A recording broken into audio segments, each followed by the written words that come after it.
आप सभी को मेरा प्यार भरा राधे राधे।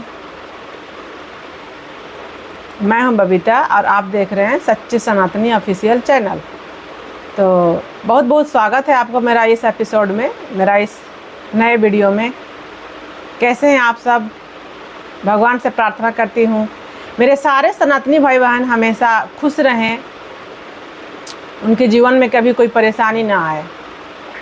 बाकी आज का जो टॉपिक है, आज का जो वीडियो बनाने जा रहे हैं, वीडियो बना रहे हैं, तो ये सिर्फ हम अपना अनुभव बताना चाहते हैं, बताने जा रहे हैं। हम बहुत बड़ा कोई ज्ञानी नहीं है, हम कोई संत नहीं है, हम कोई बहुत बड़ा महान नहीं है। बस सिर्फ एक सच्चा शिष्य हैं, ये तो कह सकते हैं कि हाँ सच्चा शिष्य तो हैं। और गुरु का शिष्य होने में क्या लाभ है, ये तो हम अपना पूरा जीवन अगर बताने में ही लगा दें तो भी कम पड़ जाएगा। गुरु का जो महिमा होता है वो तो कहा जाता है पूरा धरती को अगर कागज कर दिया जाए, उसके बाद भी अगर गुरु का महिमा लिखना चाहे, गुरु के बारे में कोई बताना चाहे तो कम पड़ जाता है, कम पड़ेगा। तो गुरु गुण तो कोई लिख ही नहीं सकता, कोई बता ही नहीं सकता, कोई बोल ही नहीं सकता। पर अपने मति अनुसार, अपने सामर्थ्य अनुसार जितना समझा पाएंगे समझाने का कोशिश करेंगे। क्योंकि हम चाहते हैं कि जब मेरा जिंदगी सतगुरुदेव भगवान का कृपा से पूर्ण रूप से बदल गया, मेरा पूरा परिवार का ज़िंदगी बदल गया, तो वैसे ही समाज का भी बदले और इसका फ़ायदा समाज भी ले। लोग आज समाज में हर तरह की चीज़ें दे रहे हैं, देना चाहते हैं, दे रहे हैं। हम सोचे क्यों ना एक कुछ न कुछ अगर समाज को देना ही है तो कुछ अच्छा ही दे, जो मुझे मिला, जो मुझे प्राप्त है, जिसको प्राप्त करके मैं अपने आप को बहुत भाग्यशाली मानती हूँ। हम बहुत भाग्यशाली हैं, ऐसा समझते हैं। तो ये भाग्यशाली को शेयर करें। अगर मेरा पूरा लाइफ में अगर 1, 2, 4, 5 भी अगर कोई अगर सुधर जाए, या तो किसी का ज़िंदगी का क्लेश दूर हो जाए, कष्ट दूर हो जाए, और वो भी गुरु के शरण में चला जाए, गोविंद को प्राप्त कर ले, तो शायद मेरा जीवन सार्थक हो जाएगा। यही उद्देश्य के साथ आज ये हम वीडियो बनाने जा रहे हैं, वीडियो बना रहे हैं, और हमेशा ही ऐसे ही वीडियो बनाते रहेंगे। और जो भी वीडियो बनाएंगे वो 100% अपना खुद का जीवन का अनुभव होगा, और उसके सिवा ज़्यादा कुछ नहीं होगा उसमें। एकदम 100 या 110% आप कह सकते हैं, ये मेरा खुद का जीवन का अनुभव है। तो सबसे पहले तो गृहस्थ जो है, हम गृहस्थी हैं तो हम गृहस्थी की ही बात करेंगे। थोड़ा बहुत जितना ज्ञान है, जितना भगवान क्षमता देंगे उतना सब कुछ बताने का कोशिश करेंगे। लेकिन हम तो गृहस्थी हैं, तो गृहस्थ में रहने वाले के बारे में ही अनुभव है मेरे पास ज़्यादा। सच्चाई, हकीकत जो अनुभव है उसी के बारे में बता सकते हैं, बताएंगे। तो हम ये बात बताना चाहते हैं, आज जो गृहस्थी है वो बहुत ही परेशान है, बहुत ज़्यादा परेशान है। परेशानी का मेन वजह है कि उसको जब से मतलब उनका जो जन्म हुआ उसके बारे में अपना सनातन संस्कृति, सनातन परंपरा के बारे में बताया नहीं गया। और उसको सनातन क्या है, जो सदियों से चला आ रहा है वो सनातन है। धर्म क्या है, जो जीवन में धारण किया जाए वो धर्म है। तो सनातन धर्म तो धारण करने का चीज़ है, वो सुनने और दिखाने और बताने का चीज़ नहीं है। तो किसी को तो ये पता ही नहीं है कि सनातन क्या है, सनातनी कौन है, हम हैं क्या। कुछ लोग तो बोलते हैं हम हिंदू हैं, पर हिंदू का मतलब भी नहीं जानते। हिंदू हैं, सनातनी तो कोई जानते ही नहीं है।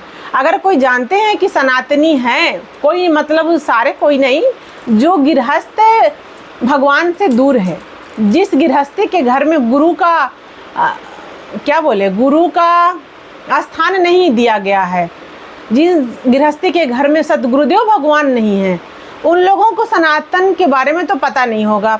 अगर पता होता तो वो गुरु के पास जरूर जाते, आज उनके पास गुरु होता। तो कहा जाता है जब तक जीवन में गुरु नहीं होता है, उस इंसान को, उस मनुष्य को अध्यात्म में तो उसका जन्म ही नहीं होता। तो जब अध्यात्म में जन्म ही नहीं होगा, प्रभु की प्राप्ति तो अध्यात्म से होती है। सनातन संस्कृति का शुरुआत भी अध्यात्म से ही होती है। तो जब आप सनातनी हैं ही नहीं, सनातन में आपका जब जन्म ही नहीं हुआ, आपको फिर शांति कहाँ से मिलेगी? प्रभु से ही सब कुछ मिलती है, प्रभु ही सब कुछ देते हैं। फिर आपको वो सारा कुछ कैसे मिलेगा? नहीं मिल सकता। मिलेगा, जितना ज़रूरत है उतना तो भगवान सबको देते ही हैं, और आपको भी दे रहे हैं। भले आप समझ नहीं पा रहे हैं, पर भगवान इतना कृपालु है कि वो सबको देते हैं। और आपको जो भी मिल रहा है वो आपका पिछले जन्म के कर्म के अनुसार मिल रहा है, या दुख है या सुख है।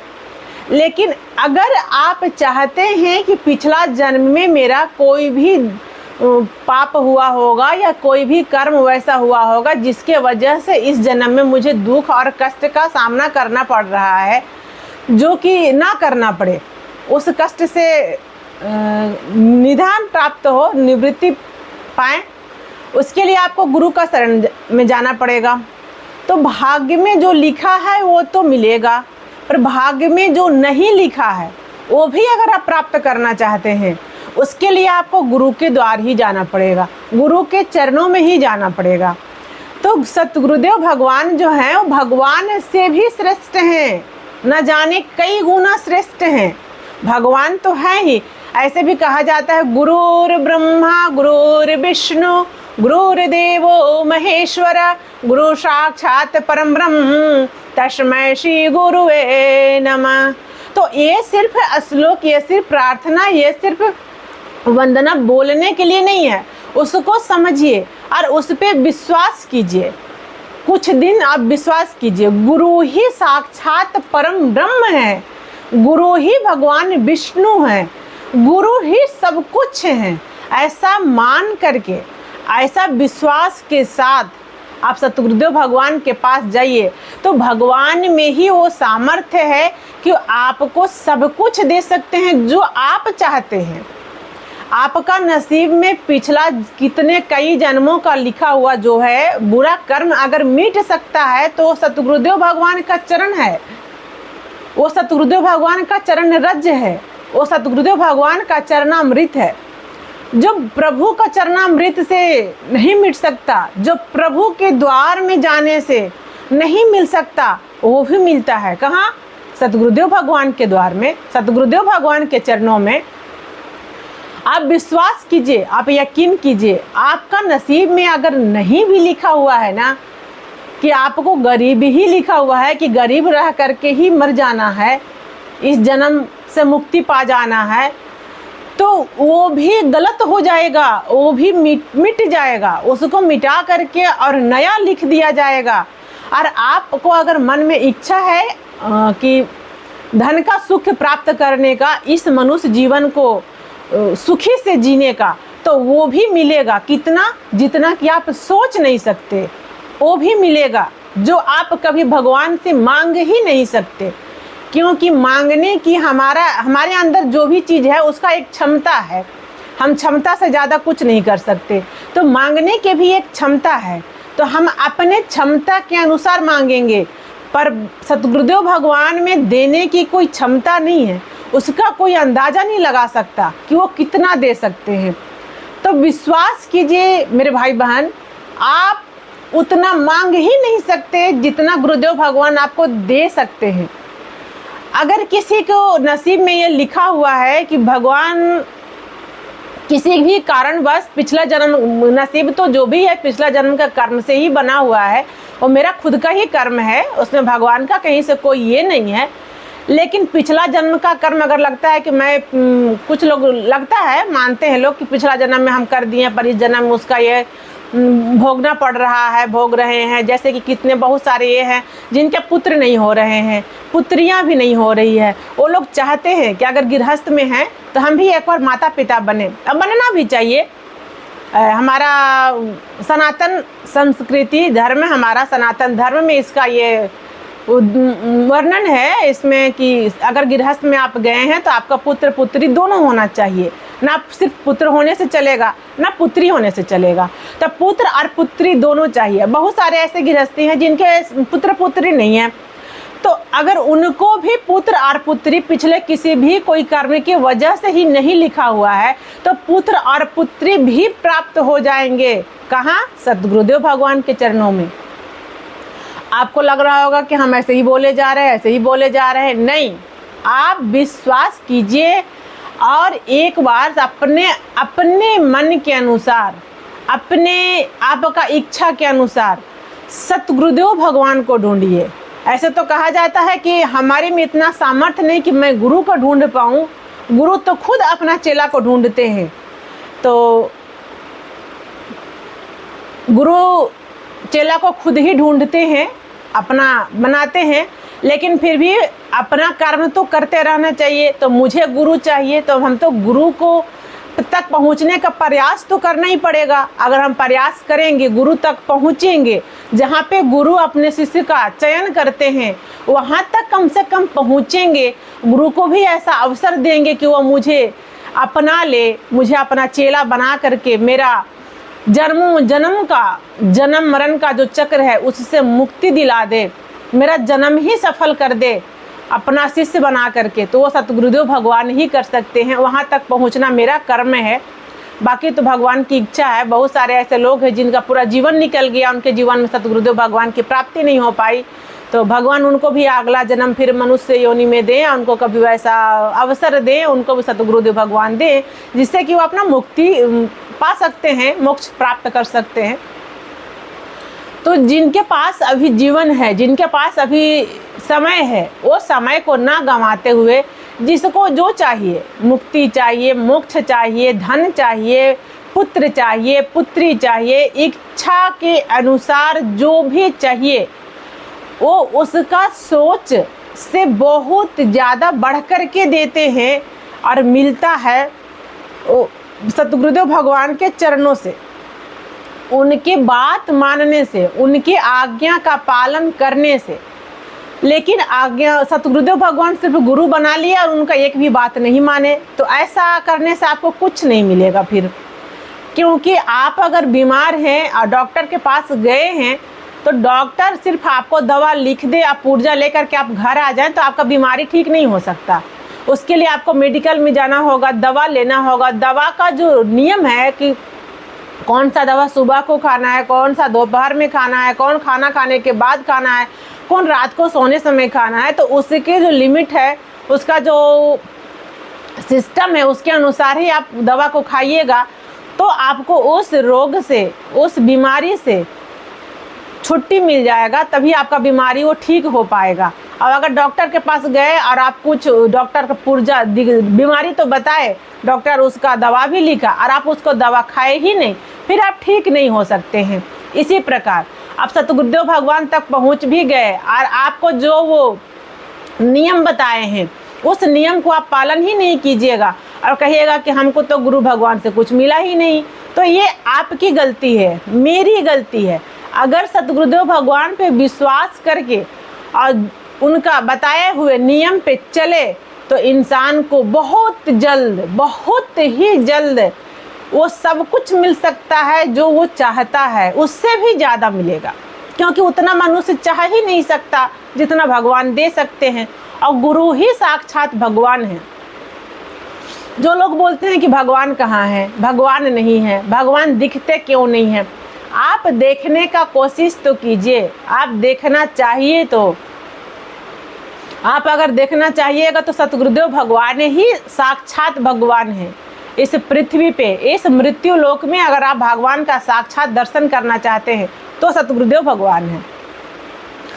अब आपको बोल रहे होंगे तो आप लोग लगेगा, सुन के आप लोग शायद गुस्सा भी होइएगा, बोलेगा कि नहीं तो ऐसे ही सिर्फ बोले जा रही है। नहीं, इसका प्रमाण है, इसका प्रमाण है। शायद रामायण तो आप लोग सभी जानते होंगे, नहीं जानते होंगे तो कुछ बहुत तो सुने ही होंगे, कुछ तो सुने होंगे, कुछ तो जानते होंगे। कुछ लोग तो रामायण की कहानियाँ ही सुने होंगे। अगर आप सनातनी हैं, सनातनी होंगे, हिंदू होंगे, तो रामायण तो जानते ही होंगे। राम को तो सब जानता है, क्योंकि राम सभी सनातनी का आत्मा है, राम ही जीवन है।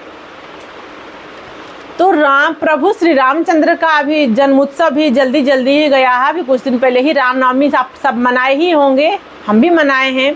सब कोई मनाते हैं, अधिकतर जो सच्चे सनातनी होंगे वो तो मनाते ही होंगे। तो रामनवमी में सब लोग जानते भी होंगे, बस वो लोग के लिए हम बता रहे हैं जो लोग नहीं जानते होंगे, जो लोग ज़्यादा परेशान हैं, समझते नहीं हैं, जानते नहीं हैं। क्या हमारे राम का, हमारे प्रभु श्री राम का, भगवान श्री राम का, मर्यादा पुरुषोत्तम श्री राम का प्राकट्य कैसे हुआ? तो मर्यादा पुरुषोत्तम श्री राम का प्राकट्य होने के पीछे भी सतगुरुदेव भगवान का ही कृपा है। वो गुरुदेव भगवान का कृपा से ही राजा दशरथ जी को भगवान स्वयं पुत्र रूप में प्राप्त हुए हैं।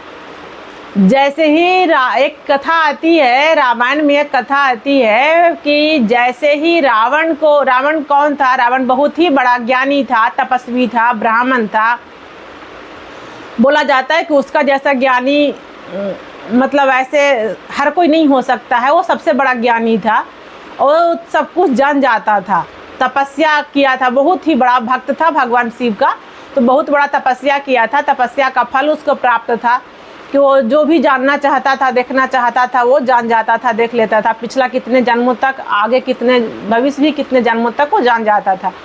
तो जैसे ही रावण को ये पता चला कि वो सोचा कि आज सब कुछ उसके पास प्राप्त हो चुका था, आप लोग पता ही है, और उसके पास अहंकार था, सिर्फ अहंकार की वजह से रावण का सत्यानाश हो गया।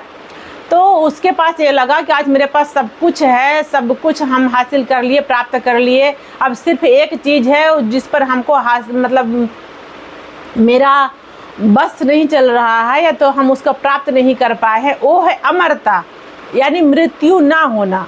क्योंकि सब मृत्यु हो जाएगा तो सब तो छूट जाएगा जितना कुछ हम प्राप्त किए हैं। तो रावण सोचा कि ऐसा उपाय करते हैं जिससे हमारा कभी मृत्यु ही नहीं हो। उसके लिए वो भगवान का तपस्या किया। शायद यहाँ पे हम थोड़ा सा ये है, ऐसे तो ब्रह्मा जी से ही तपस्या, ब्रह्मा जी का उनके शिव जी उनके इष्ट थे, तो शंकर भगवान का ही पूजन किया, ध्यान किया और उनसे वरदान मांगा। तो वो बोले कि शंकर भगवान बोलते हैं कि नहीं, ये तो ब्रह्मा जी का काम है, नसीब को लिखना, पिछला जन्म का कर्म के अनुसार इस जन्म का लिखना, किसका कितना दिन का जीवन होगा, किसका कब मृत्यु होगा, किसका कब जन्म होगा, ये तो उनके बस की बात है, उनका काम है। तो तुमको अगर ये चीज़ चाहिए तो तुम्हें ब्रह्मा जी का तपस्या करना होगा। उनको प्रसन्न करने के बाद उनसे अगर वरदान मांग लोगे तो वो अगर चाहेंगे वरदान दे देंगे तो तुम अमर हो सकते हो। तो भगवान शिव जी का ये बात को मान करके रावण ने ब्रह्मा जी का तपस्या करना शुरू कर दिया। उसकी तपस्या से प्रसन्न होकर ब्रह्मा जी भी प्रकट हो गए। प्रकट होने के बाद बोले कि वरदान मांगो। तो रावण ने मांगा कि भगवान मुझे अमर होना है, ऐसा कुछ उपाय कीजिए कि जिससे हम कभी मरे ही ना। ब्रह्मा जी बोलते हैं, समझाते हैं कि ऐसा कभी हुआ ही नहीं है कि जिसका जन्म हुआ है उसका मृत्यु नहीं हुआ है। ये तो सृष्टि का नियम है कि जो जन्मा है वो मरेगा। अगर दुनिया में कोई सबसे बड़ा सत्य है तो वो सत्य, मृत्यु ही सबसे बड़ा सत्य है। तो जो जन्म लिया है वो उसका तो मृत्यु होगा। तो रावण बोला कि ठीक है, लेकिन उसका हर समस्या का समाधान है, कुछ तो ऐसा होगा कि हाँ जिसके वजह से हम उसको रोकने का प्रयास कर सकते हैं। आप उपाय तो बताइए, हम उसका प्रयास कर लेंगे, हम उसको में सफल हो जाएंगे। तो ब्रह्मा जी बताते हैं कि हाँ, रावण पूछता है कि अच्छा ठीक है मृत्यु होगा, आप ये तो बता, आप हमको अमरता का वरदान नहीं दे सकते हैं, आप ये तो बता सकते हैं हमारा मृत्यु किसके द्वारा होगा, कैसे होगा। ऐसे तो रावण खुद ही बहुत कुछ जानता था, तो फिर भी भगवान से ये बात को अपने मुख से, भगवान का मुख से सुनना चाहता था, ब्रह्मा जी के मुख से सुनना चाहता था। तो ब्रह्मा जी बोले कि अयोध्या में राजा दशरथ जो है, उनके जो शुक्र से जो पुत्र उत्पन्न होंगे उन्हीं के हाथों तेरी मृत्यु होगी। तो रावण ने सोचा कि ठीक है, ऐसा अगर है तो ऐसा कुछ उपाय बताइए जो दशरथ का शुक्र से कोई पुत्र ही नहीं हो, उत्पन्न हो। तो फिर उसने बहुत बड़ा यज्ञ किया, बहुत बड़ा साधना किया, तपस्या किया। उस तपस्या का फल उसे भगवान से मांगा कि भगवान ऐसा करे कि राजा दशरथ के शुक्र से कोई पुत्र ही ना हो। अगर उनका शुक्र से कोई पुत्र ही नहीं होगा तो मेरा मृत्यु कैसे होगा। मृत्यु होने के लिए तो दशरथ जी का पुत्र चाहिए ना, तभी तो मृत्यु होगा मेरा। तो मृत्यु को रोक नहीं सकते हैं पर उनका कोई पुत्र ना हो, ऐसा तो कुछ कर ही सकते हैं। तो रावण का यही उद्देश्य से वो किया यज्ञ तपस्या, उसका फल उसको वरदान भी मिला भगवान से कि ठीक है उनका शुक्र से कोई पुत्र नहीं होगा। तो जब राजा, इसी वजह से उनको पुत्र होने में थोड़ा सा समस्या आ रही थी राजा दशरथ जी को, रावण का ये तपस्या के फल से। तो जब राजा दशरथ जी राजा थे और राजा का एक कर्तव्य होता है युवराज देना, राजगद्दी अपने बाद में राजगद्दी पे किन्हीं न किन्हीं को बैठाने के बाद अपने जीते जिंदगी में अपना युवराज को राजपद पे, राज सिंहासन पे विराजमान करवाना भी एक राजा का कर्तव्य होता है। और राजा दशरथ जी बहुत प्रयास किए पर उनका शुक्र से तो कोई पुत्र होना ही नहीं था, तो नहीं हो रहा था। वो बहुत लास्ट में बहुत ही दुखी हुए। अब पुत्र के इच्छा से ही, युवराज के इच्छा से ही उन्होंने, अन्य रामायण में आती है कि 700 शादियाँ की है। राजा दशरथ जी की 700 रानियाँ हैं।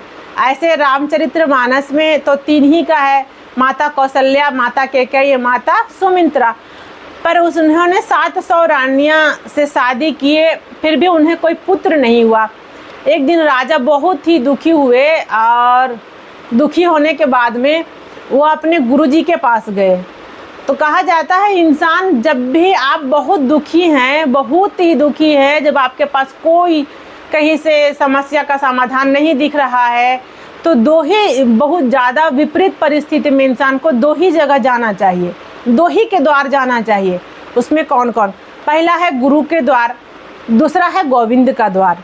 लेकिन प्रथम स्थान गुरु को दिया गया है, भगवान से भी पहले। उसके बाद द्वितीय स्थान, दूसरा नंबर पे गुरु को रखा, भगवान को रखा गया है, पहला नंबर पे गुरु को रखा गया है। तो सबसे पहला आदमी को सतगुरुदेव भगवान के पास जाना चाहिए, दूसरा में अगर जाना चाहे तो भगवान के पास जाना चाहिए, गुरु और गोविंद। तीसरा किसी के पास अपना दुख, अपना विपरीत समय, अपना दुख का समय किसी के पास नहीं बताना चाहिए, क्योंकि लोग जो है आपका मदद नहीं करते हैं, पर आपके सामने में सुनते तो हैं, पीछे में वही लोग आपका मजाक उड़ाते हैं। तो दुनिया में कोई, संसार में कोई दुख बांटने वाला नहीं है ये दोनों के सिवाय। दुनिया में तो दुख बढ़ाने वाले लोग हैं। हर रिश्ता दुख देता है, रिश्ता से कोई सुख ही नहीं होता। एक सतगुरुदेव भगवान ही हैं, एक गुरु और गोविंद, दो ही द्वार ऐसा है जहाँ इंसान को परम शांति, परम सुख की प्राप्ति होती है। तो राजा दशरथ जी बहुत ही ज्ञानी थे, वो जानते थे। तो अपना गुरु के पास गए और बोले कि गुरुदेव भगवान अब हम क्या करें, अब हमको तो युवराज नहीं दे पाएंगे, तो प्रजा हमें माफ़ नहीं करेगी, और मेरा एक कर्तव्य है, कर्तव्य अगर मनुष्य अगर अपना कर्तव्य को पूर्ण रूप से पूरा नहीं करे तो उसको मोक्ष की भी प्राप्ति नहीं होती है, उसको मुक्ति नहीं होती है। उस अनुसार प्रजा के और अयोध्या वासी को, अयोध्या को अगर युवराज नहीं दिए तो हमें मुक्ति नहीं होगा। दूसरी बात है कि जिसका गृहस्थ होने के बाद जिसका पुत्र नहीं है, जिसका पुत्र की प्राप्ति नहीं है, उसकी भी सदगति नहीं होती है। ये हमारा शास्त्र कहता है, ये हमारे वेद, हमारे पुराण, हमारे शास्त्र में ऐसा उल्लेख है। तो सतगुरुदेव भगवान बोलते हैं, उनके दशरथ जी के सतगुरुदेव भगवान बोलते हैं कि ठीक है तुम्हें पुत्र चाहिए, पुत्र क्यों नहीं हुए उसके बारे में बताते हैं कि ऐसा जब रावण ने सुना था तो ऐसा तपस्या करके ब्रह्मा जी से वरदान प्राप्त कर लिया था, इसके वजह से आपके शुक्र से कोई पुत्र उत्पन्न ही नहीं होंगे। राजा दशरथ जी और थोड़ा चिंतित हुए। तो सतगुरुदेव भगवान बोलते हैं राजन चिंता नहीं करो, चिंतन करो। जब समय विपरीत हो, जब इंसान बहुत दुखी स्थिति में हो तो चिंता नहीं करना चाहिए, चिंतन करना चाहिए। चिंतन किसका? प्रभु का। चिंतन किसका? गुरु का। तो कोई बात नहीं, अब तुम सही जगह पे आ गए हो। उसने अगर ब्रह्मा जी से वरदान प्राप्त किया है तो तुम गुरु के द्वार में आ गए हो, जो गुरु ही परम ब्रह्म है। तो गुरु के द्वार पे जाने के बाद कभी कोई निराश नहीं लौटता भाई बहन। आप भी विश्वास कीजिए और आप भी जाइए, पहले सतगुरुदेव भगवान के पास में जाइए तो इतना सब कुछ मिलता है जितना कभी आप मांग ही नहीं सकते हैं। तो बोले कि ठीक है, वो आपके शुक्र से नहीं होगा। उसने पुत्र इष्टि यज्ञ करने का सब कुछ उपाय बताए राजा दशरथ जी ने पुत्र इष्टि यज्ञ को किए, उसमें से जो खीर का जो प्रसाद भोग लगा था, खीर का जो प्रसाद चढ़ा था, वो खीर सतगुरुदेव भगवान ने राजा दशरथ जी के रानियां को बताए, बोले कि इसको खिला देना, इससे तुम्हारे पुत्र प्राप्त हो जाएंगे। तो जब भगवान सतगुरुदेव भगवान का कृपा हुआ, जब सतगुरुदेव भगवान कृपा किए तो प्रसाद के रूप में जो खीर दिए उससे भगवान उत्पन्न हुए, उससे मर्यादा पुरुषोत्तम श्री राम उत्पन्न हुए, जबकि उनके नसीब में ही पुत्र नहीं था। तो जब नसीब में नहीं था फिर भी पुत्र मिला, और पुत्र गुरु का कृपा से मिला। तो जो इंसान को पुत्र या पुत्री नहीं हो रहे हैं, जिनको चाहिए, वो गृहस्थी है, गृहस्थ में जीवन में सफलता चाहते हैं और वो सदगति चाहते हैं, तो उन्हें पुत्र भगवान स्वरूप पुत्र होंगे, उन्हें कोई महापुरुष ही पुत्र होगा। अगर आपका सतगुरुदेव भगवान आशीर्वाद दिए हैं तो ऐसे तो संसार में जो पुत्र होते हैं वो तो अपना कर्म के अनुसार होते ही हैं, प्राप्त होते ही हैं, मिलते ही हैं। लेकिन अगर आप सतगुरुदेव भगवान से इस इच्छा के अनुसार आशीर्वाद के रूप में प्राप्त किए हैं, अगर आपके सतगुरुदेव भगवान आशीर्वाद दिए हैं कि जो तुम्हें पुत्र होगा, जो तुम्हें पुत्री होगी, जो तुम्हें औलाद होगा, तो भाई बहन विश्वास करना, वो पुत्र साधारण नहीं होगा, वो तुम महान आत्मा ही होगा। हम ये नहीं कह सकते कि सब कोई भगवान ही, वैसे तो हर प्राणी के अंदर भगवान है, भगवान के सिवाय कुछ है ही नहीं, लेकिन साक्षात स्वरूप में जरूरी नहीं है कि सब कोई साक्षात स्वयं भगवान का ही साक्षात स्वरूप अवतार हो, लेकिन भगवान का भक्त होगा, कोई महापुरुष ही आपके यहाँ अवतार होगा, उसका जन्म नहीं होगा, उसका प्राकट्य होगा, वो अवतार होगा। क्योंकि महापुरुष भी भगवान से कम नहीं होते हैं, संत भी भगवान से कम नहीं होते हैं, भक्त भी भगवान से कम नहीं होते हैं। तो आपके यहाँ अगर सतगुरुदेव भगवान का आशीर्वाद मिला है, उसके बाद अगर कोई पुत्र या पुत्री की जन्म हुई है, तो वो कोई साधारण नहीं होगा, वो बहुत ही महान होगा, वो आपके कुल का और आपका नाम रोशन करेगा, वो ना जाने कितने पीढ़ियों को तार देगा। कब? जब सतगुरुदेव भगवान की कृपा से आपको वो पुत्र और पुत्री की प्राप्ति होगी। और अगर आपके नसीब में नहीं लिखा हुआ है, कोई बात नहीं, मेरा पिछला जन्म का कर्म ऐसा होगा, इसके वजह से ही मुझे वो नहीं प्राप्त लिखा हुआ है। भगवान का देश में कोई दोष नहीं है, खुद का ही पिछले जन्म का कर्म जो है वो इस जन्म का नसीब है, किस्मत है। इस जन्म का जो कर्म होगा वो अगला जन्म का मेरा किस्मत और नसीब होगा। तो अगर आप सब कुछ प्राप्त करना चाहते हैं, आप विश्वास कीजिए, आप उतना मांग नहीं सकते जितना भगवान देते हैं। राजा दशरथ जी एक पुत्र की कामना से गए थे गुरुदेव के पास, उन्हें कितने पुत्र मिले? 4 पुत्र मिले। एक ही पुत्र के लिए रो रहे थे, पुत्र वो सिर्फ पुत्र के लिए रो रहे थे, वो भी एक पुत्र भी हो जाए, ऐसा विश्वास और ऐसा प्रार्थना, ऐसा कामना लेकर के गए थे अपने सतगुरुदेव भगवान के पास। पर गुरुदेव तो गुरुदेव होते हैं ना, उनका तो हृदय विशाल है, वो तो भगवान है, साक्षात भगवान है। जो भगवान के शरण में जाता है वो कभी खाली हाथ नहीं लौटता। और भगवान का कोई और स्वरूप में अगर जाए तो वहाँ से मिलने में थोड़ा लेट हो खाली हाथ तो वहाँ से भी नहीं लौटेगा। भगवान के पास अभी कभी कोई खाली हाथ नहीं लौटता, लेकिन भगवान के पास से मिलने में शायद थोड़ा देर हो सकता है, थोड़ा आगे पीछे मिल सकता है, लेकिन सतगुरुदेव भगवान के पास जाने से साक्षात बहुत जल्द शीघ्र ही सब कुछ प्राप्त हो जाता है, क्योंकि वो तो सबसे साक्षात ब्रह्म स्वरूप अवतार हैं, अवतरित हैं। तो सतगुरुदेव भगवान से बड़ा इस दुनिया में कोई और नहीं है, और सतगुरुदेव भगवान से उनसे ज़्यादा अपना इस दुनिया में कोई रिश्ता नहीं है। आपके इस संसार में जो आपको दिख रहे हैं, जितने आपको निभा रहे हैं, वो सारे रिश्ते स्वार्थ के हैं, सिर्फ और सिर्फ स्वार्थ है। एक गुरु और चेला का ही रिश्ता है जहाँ पे कोई स्वार्थ नहीं है, निस्वार्थ है।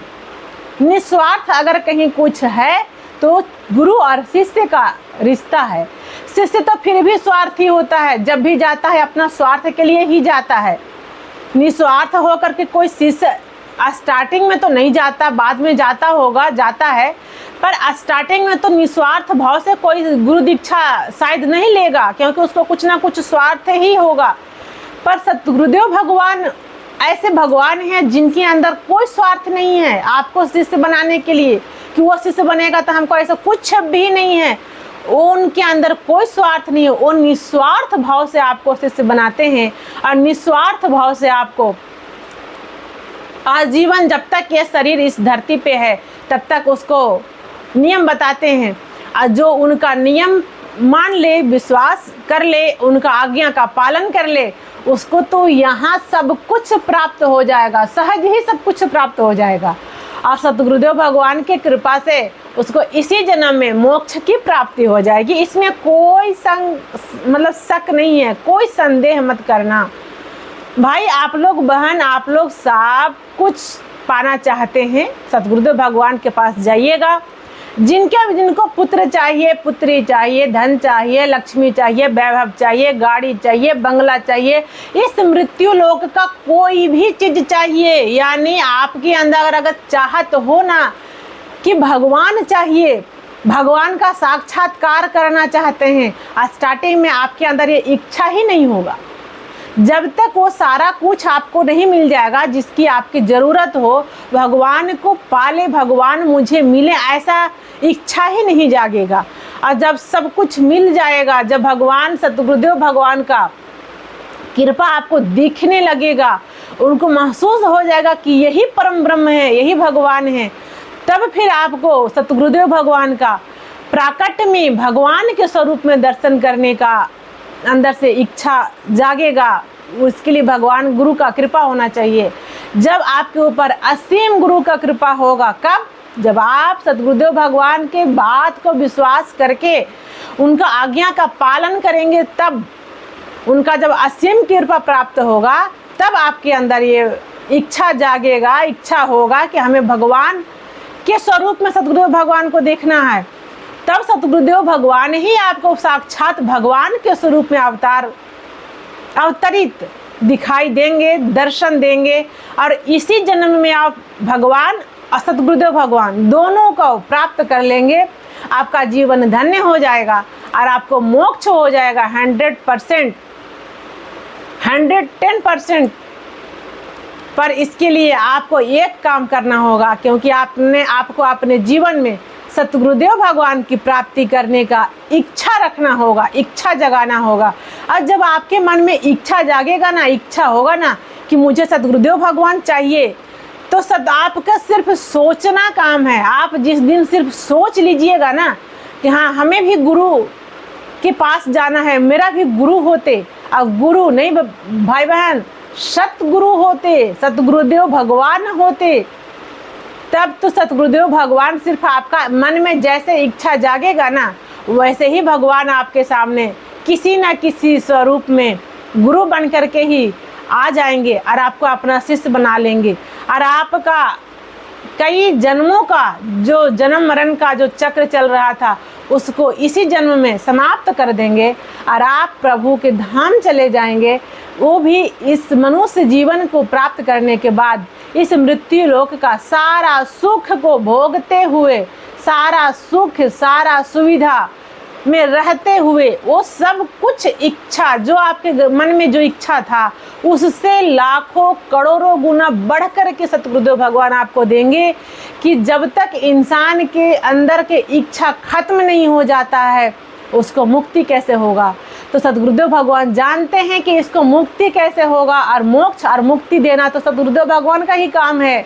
इसीलिए सबसे पहले वो सब कुछ देते हैं इंसान को, जिसका उससे कभी कोई चीज़ का कमी नहीं होता, महसूस नहीं होता, और अंत समय में इंसान के अंदर कोई इच्छा ही नहीं होता। भगवान इतना देने लगते हैं कि मांगने वाले को फिर लास्ट में अपने आप पे लज्जा आने लगती है, शर्म आने लगती है कि मैं क्या मांग रहा हूँ, मैं क्या मांग रही हूँ, क्यों मांग रही हूँ। मैं जितना मांगती हूँ प्रभु बहुत उससे ज़्यादा देते हैं। कितना मांगूंगी, कितना मांगूंगी। जब प्रभु ही मेरे हो गए, जब भगवान ही मेरे हैं, ये सृष्टि भगवान का है और भगवान मेरे हैं, तो मैं भगवान से क्या मांगूं। क्यों ना भगवान से भगवान को ही मांगूं कि हे प्रभु, हे भगवान, बस अब आप सारा गलती को माफ़ करके, क्षमा करके, करुणा करके, कृपा करके आप अपने ही चरणों का दास बना लीजिए। इसके सिवाय मुझे और कुछ नहीं चाहिए। तो आपके अंदर ये इच्छा आ जाएगा, आपके अंदर वो कोई मांग ही नहीं रहेगा। उसी को तो मुक्ति कहते हैं, इसी को तो मोक्ष कहते हैं। पर स्टार्टिंग आपके अंदर ये चीज़ नहीं आएगा। स्टार्टिंग में वो आपको सारा कुछ मांगने का मन होगा और मांगिएगा, जितना मांगिएगा उससे बहुत ज़्यादा बढ़ के मिलेगा। जब राजा दशरथ जी एक पुत्र मांगे तो उन्हें 4 मिले। वो जब एक सिर्फ साधारण सा पुत्र के इच्छा लेकर गए तो उन्हें परम ब्रह्म की प्राप्ति हुई, मर्यादा पुरुषोत्तम भगवान श्री राम की प्राप्ति हुई, लक्ष्मण भरत शत्रुघ्न की प्राप्ति हुई। तो हम और आप अगर भगवान सतगुरुदेव भगवान पे भरोसा करते हैं, करेंगे, तो क्यों नहीं प्राप्त होंगे। ऐसे मेरे साथ भी हुए हैं। मेरे नसीब में अभी पुत्र नहीं थे। मुझे बहुत ज्योतिष लोग बताए थे, बोले थे कि नहीं आपके तो नसीब में पुत्र सुख ही नहीं है। हम बोले कोई बात नहीं, अब नसीब तो मेरे ही कर्म से बना है, अगर नहीं है तो नहीं है। हमने तो लड्डू गोपाल को अपने पुत्र स्वरूप में मान करके लाए, उनको ला करके रखे, बोले ये मेरे पुत्र हैं।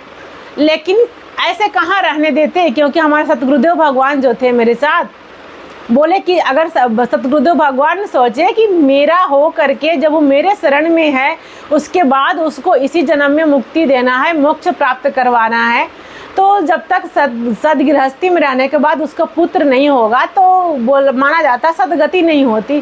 तो फिर कैसे नहीं होगी। अगर देने के लिए हमारे प्रभु ही गुरु रूप में साक्षात थे, तो गुरु जी का कृपा हुआ और मुझे भी गोविंद प्राप्त हुआ। अब गोविंद आप लोग बोल रहे होंगे गोविंद कैसे प्राप्त हुआ, तो हाँ, मुझे साक्षात गोविंद ही पुत्र रूप में प्राप्त हुआ। पहले तो गोविंद कान्हा के रूप में, बाल गोपाल लड्डू गोपाल के स्वरूप में अवतार प्राप्त हुआ, वो भी गुरु जी का ही कृपा से हुआ। और दूसरे में कि मेरा बेटा का जन्म कृष्ण जन्माष्टमी के दिन ही हुआ है। और जिस समय मेरा जन्माष्टमी जो है वो बुधवार की ही थी। मेरा बेटा का जो जन्म हुआ था वो कृष्ण जन्माष्टमी बुधवार की थी और अष्टमी तिथि तो थी ही। तो हमारे प्रभु को जो गुरु थे, उनके जो कुल गुरु थे तो गर्गाचार्य जी महाराज थे। और मेरा बेटा का जो कुल गुरु है, जो हमारे सतगुरुदेव भगवान हैं, वो भी गर्गाचार्य जी महाराज, वही श्री कृष्ण के जो कुल गुरु थे, उन्हीं का वंशज जो है वो हमारे सतगुरुदेव भगवान हैं। तो मेरा बेटा जो है गोविंद है, उसको भी वही सतगुरुदेव भगवान गुरु रूप में प्राप्त हुए हैं। तो कृष्ण ही है, गोविंद ही है, हम ऐसा मानते हैं। क्योंकि भगवान गुरु जी का आशीर्वाद से प्राप्त हुआ है, तो साधारण तो हो ही नहीं सकता। वो कोई ना कोई महान आत्मा ही है, जो भी है, पर बाकी सांसारिक लोगों से तो वो श्रेष्ठ है, होगा, है।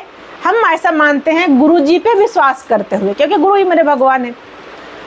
तो इसका नामकरण भी हमारे सतगुरुदेव भगवान ही उसका नामकरण किए हैं। तो जैसे गर्गाचार्य जी महाराज श्री कृष्ण भगवान का नामकरण किए थे, उसी प्रकार मेरा बेटा का नामकरण भी वही गर्गाचार्य जी महाराज के वंशज हमारे सतगुरुदेव भगवान जो हैं, मेरा बेटा का नामकरण किए हैं। और सतगुरुदेव भगवान ही मेरे बेटा का नाम गोविंद दिए हैं। तो मुझे तो गुरु की कृपा से, जब नसीब में पुत्र ही नहीं था, तो गुरु के कृपा से गोविंद प्राप्त हुआ। हम क्या बताएं, कैसे बताएं, इस मुंह से तो बता भी नहीं पाएंगे, इस जन्म में कभी बता ही नहीं पाएंगे। तो हमको सब कुछ मिला भाई बहन, जो हम कभी कल्पना नहीं किए थे, जो हम कभी सोचे नहीं थे। आज मेरे पास जो कुछ भी है वो सब सतगुरुदेव भगवान का कृपा है। उनके कृपा के सिवाय कुछ भी नहीं है। मेरा एक एक सांस भी अगर चल रहा है, जितना सांस लेंगे, वो सब सतगुरुदेव भगवान का कृपा है। क्योंकि मेरा सांस तो बहुत पहले ही खत्म हो चुका होता, क्योंकि मेरा उतना आयु ही नहीं था। वो जो भी है उन्हीं का कृपा है। और क्या बताएं, इस जन्म में तो क्या करोड़ों करोड़ों जन्म भी अगर ले करके और सतगुरुदेव भगवान का गुण को गाया जाए तो भी कम पड़ जाएगा, क्योंकि गुरु का गुण तो कोई गा ही नहीं सकता, उनका गुण तो कोई बता ही नहीं सकता। वो तो कैसे बताएं, कोई शब्द नहीं है मेरे पास बोलने के लिए। पर आप लोग से प्रार्थना निवेदन, आप लोग भी सतगुरुदेव भगवान के चरण में जरूर जाएं। जिसको सब कुछ चाहिए वो गुरु के शरण में जाए, सब कुछ मिलेगा, तो वहाँ से कहीं और जाने की ज़रूरत ही नहीं पड़ेगा। पर कब?